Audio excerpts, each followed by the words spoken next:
নমস্কার বন্ধুরা, গল্প সম্ভার চ্যানেলে আপনাদের সবাইকে স্বাগতম। আজকের ভিডিওটিতে আপনাদের জন্য নিয়ে এসেছি একটি ভৌতিক গল্প, গ্রীষ্মের দুপুর।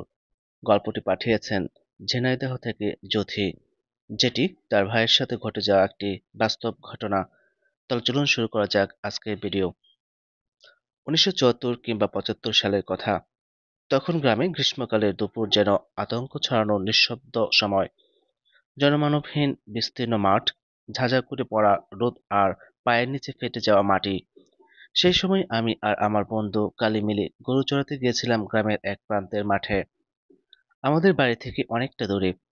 মাঠে তখন কিছু জমি খালি, আবার কিছু জমিতে ধইঞ্চা গাছের সারি, যা দেখতে অনেকটা পাট গাছের মতো।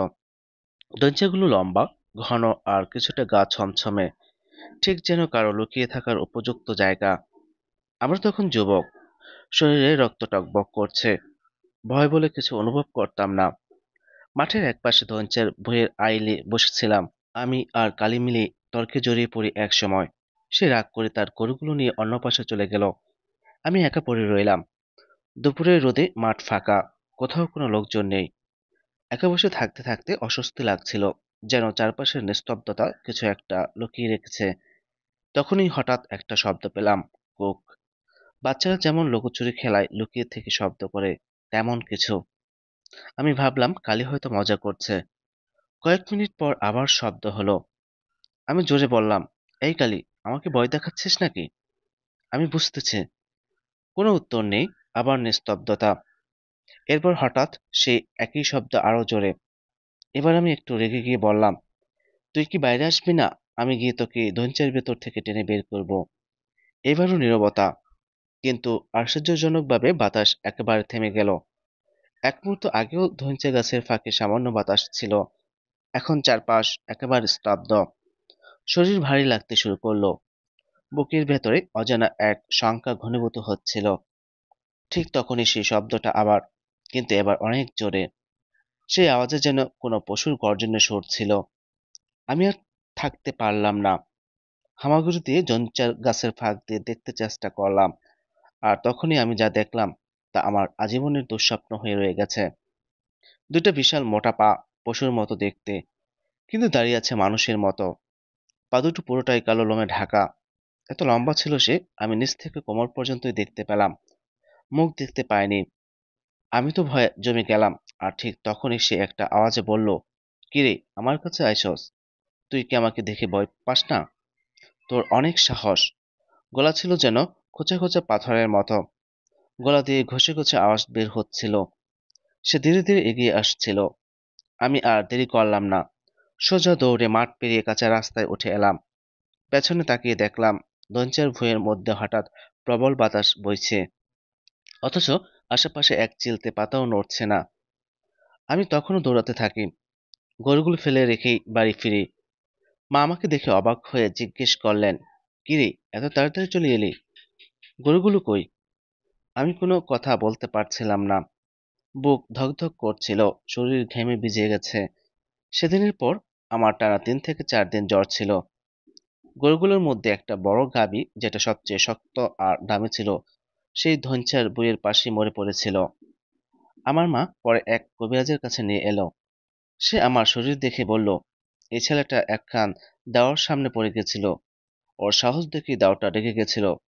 ওর বলার দৃষ্টতা, আমি কাউকে দেখে ভয় পাই না, এই কথাটাই দেওয়াটা শুনে ফেলেছিল, তাই ওকে মারতে চেয়েছিল।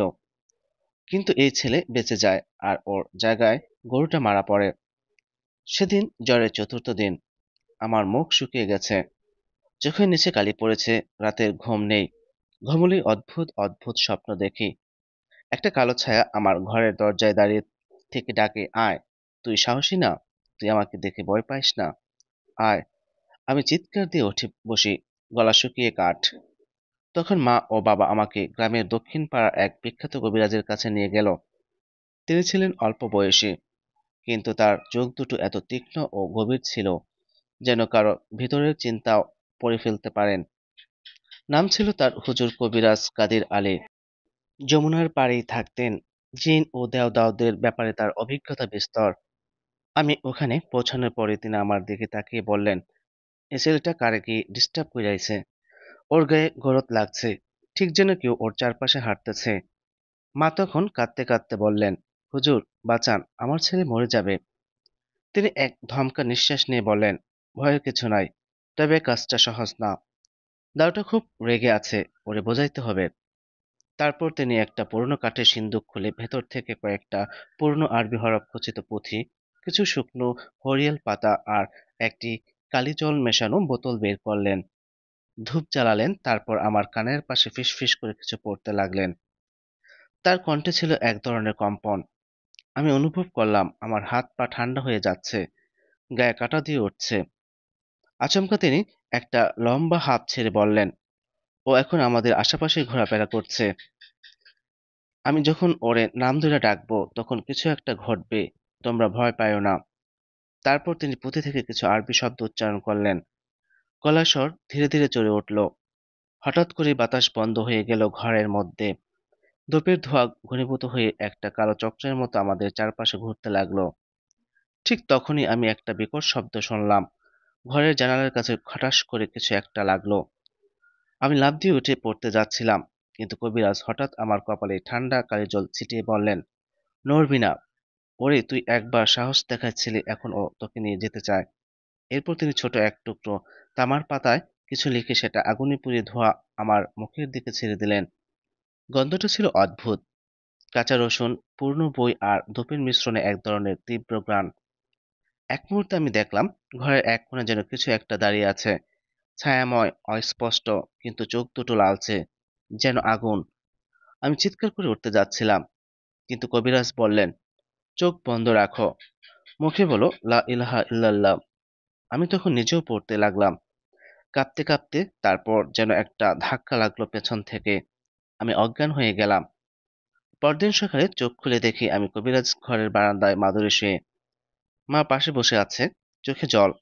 কবিরাজ ধীরে ধীরে এসে বললেন, তুই বাঁচছিস, কিন্তু সাবধান, এরপর কখনো কারো অজানা ভুঁয়ে দাঁড়িয়ে সাহসী হইস না। কোথায় থাকে সেটা জানিস না।